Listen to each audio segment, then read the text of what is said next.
সুপ্রিয় দর্শক শ্রোতা, আসসালামু আলাইকুম।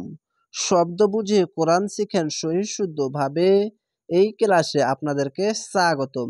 আউযু বিল্লাহি মিনাশ শাইতানির রাজিম। বিসমিল্লাহির রহমানির রহিম।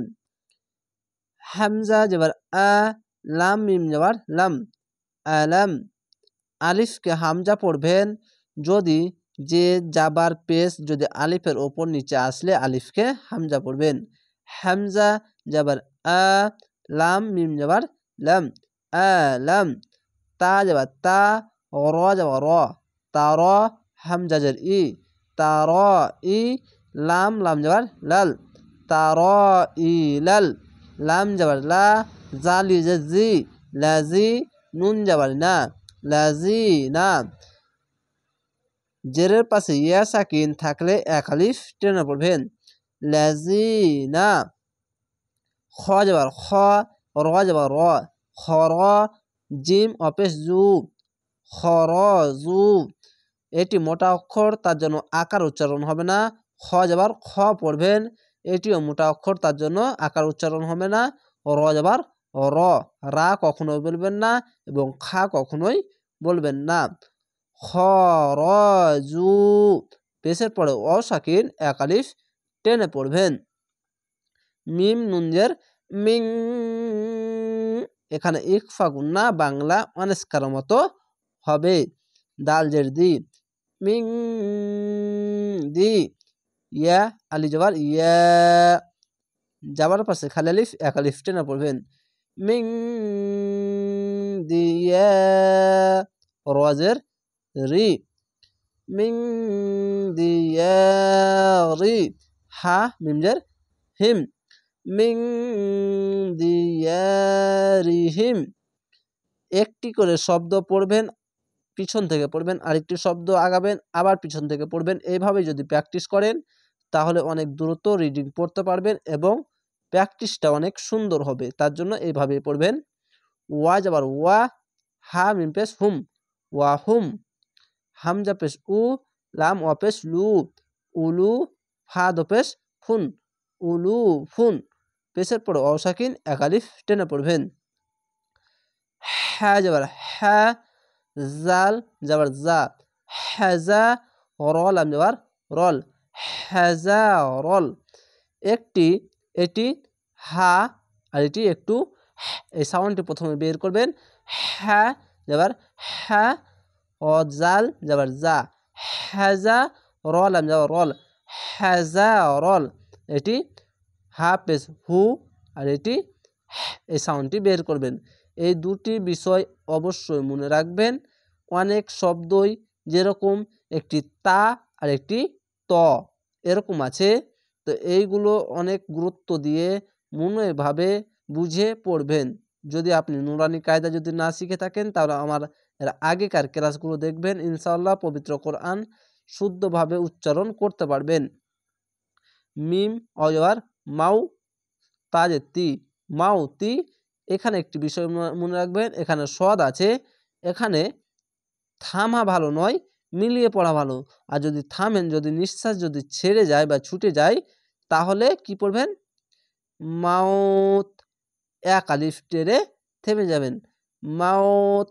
এভাবে থেমে যাবেন যদি নিঃশ্বাস না থাকে। তো এখানে যদি থামতে চান তাহলে এরকম হবে, আর যদি না থামেন, যদি মিলিয়ে পড়েন তাহলে মাউতি এইভাবে উচ্চারণ হবে। তো আমি এখানে থেমে যাচ্ছি, মাউত।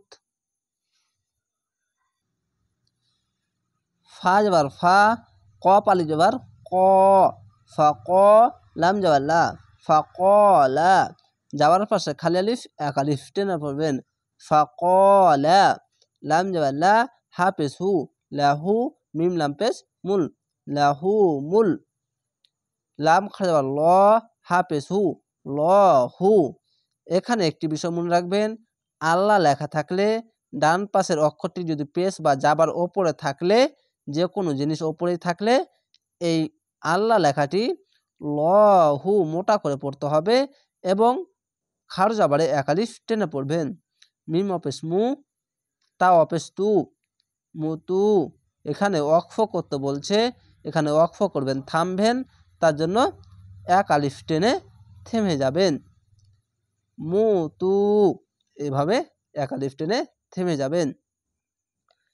সা মিম পেশ সুম মিম জবর মা সুম্মা এখানে ওয়াজিব গুন্না। হামজা হা জবর আহ ইয়া আলিফ জবর ইয়া আহইয়া হা মিম পেশ হুম আহইয়াহুম যাবার পাশে খালি আলিফ এক আলিফ টেনে পড়বেন। এখানে তো আছে থামা ভালো তার জন্য থেমে যাবেন। হামজা নুনজের ইন নুন লাম জবর নাল ইন্নাল লাম খড়ে ল হা জবর হা ল হা খাড়ে যাবার এক আলিফ টেনে পড়বেন।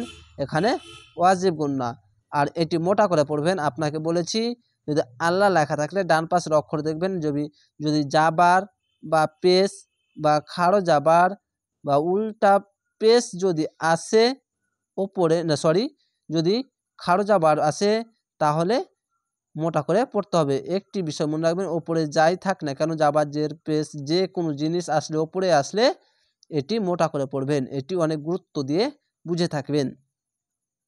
লাম জবর লা জিম অপেশ জু লাজু পেশের পরে অসাকিন এক আলিফ টেনে পড়বেন। এই বিষয়গুলিও গুরুত্ব দিয়ে মনে রাখবেন, কেন অনেক জায়গায় জায়গায় এই টানগুলো থাকবে। পেশের পরে অসাকিন থাকলে এক আলিফ টেনে পড়বেন এবং জেরের পাশে ইয়া সাকিন থাকলে এক আলিফ টেনে পড়বেন এবং জাবারের পাশে খালি আলিফ থাকলে এক আলিফ টেনে পড়বেন। খাড়ো জাবার খাড়ো জের এবং উল্টা পেশে এক এক আলিফ টেনে পড়বেন। এগুলো মনে রাখবেন, অনেক জায়গায় শব্দে শব্দে পাবেন। ফা দর ফাদ লাম দজের লিন ফাদ লিন আইন জবর আ লাম নুন জবর লান এখানে ওয়াজিব গুন্না নুন আর জবর না সিন জের সি না সি যাওয়ার পাশে খালি আলিফ এক আলিফ টেনে পড়বেন। আলান নাসি ওয়া জবর ওয়া লাম খালি জবর লা ওয়ালা কাফ নুন জের কিন ওয়ালাকিন নুন জবর না খাড় যাবারে এক আলিফ টেনে পড়বেন। এখানে ওয়াজিব গুন্না ওয়ালাকিন্না হামজা কাব জবর আক সা জবর সা আক সা র নুন জবর রন আক সা রন নুন আর জবর না সিন জের সি না সি যাবার পাশে খালি আলিফ এক আলিফ টেনে পড়বেন। আক সা রন নাসি লাম আলি জবর লা যাবার পাশে খালি আলিফ এক আলিফ টেনে পড়বেন।